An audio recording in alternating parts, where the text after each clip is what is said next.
നോക്കിയാൽ തന്നെ അവരുടെ പ്രധാനപ്പെട്ട അവരുടെ സപ്പോർട്ടേഴ്സ് എന്നൊക്കെ പറയുന്ന ചില പൊളിറ്റിക്കൽ ലീഡേഴ്സ് നോക്കുകയാണെങ്കിൽ എല്ലാ പൊളിറ്റിക്കൽ പാർട്ടിയിൽ നിന്നുണ്ട്. BJP വിരുദ്ധ എല്ലാ പൊളിറ്റിക്കൽ പാർട്ടിയിൽ നിന്നുണ്ട്.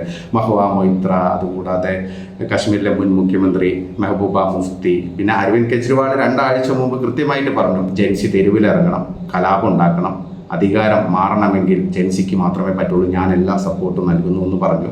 രാഹുൽ ഗാന്ധി തുടർച്ചയായിട്ട് പറഞ്ഞുകൊണ്ടിരിക്കുക ജെൻസി ഇറങ്ങണം, എന്നെ കൊണ്ട് ഇത്രയൊക്കെ പറ്റുള്ളൂ, ജെൻസി പോയിട്ട് പ്രശ്നം ഉണ്ടാക്കണം, എന്നിട്ട് നിങ്ങൾ ഈ പറയുന്ന ജീവനൊക്കെ വെടിഞ്ഞു കഴിഞ്ഞാൽ രാജ്യത്ത് വലിയ മാറ്റം ഉണ്ടാവും, അങ്ങനെയാണെങ്കിൽ എനിക്ക് പ്രധാനമന്ത്രിയാകാൻ പറ്റും. ഇങ്ങനെയുള്ള സ്റ്റേറ്റ്മെൻറ്റ് എത്രയോ തവണ രാഹുൽ ഗാന്ധി പറഞ്ഞിട്ടുണ്ട്.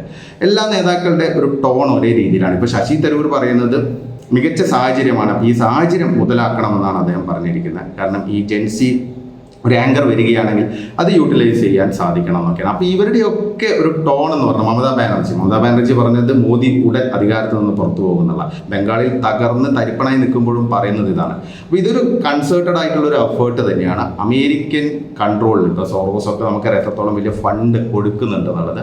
അപ്പോൾ ഇതൊരു വലിയ പ്രൊജക്റ്റ് തന്നെയാണ്. കാരണം ഇന്ത്യയെ തകർക്കുക, ദേശവിരുദ്ധ ശക്തികൾക്ക് പിന്തുണ നൽകി മുന്നോട്ട് പോവുക എന്നുള്ളതാണ്.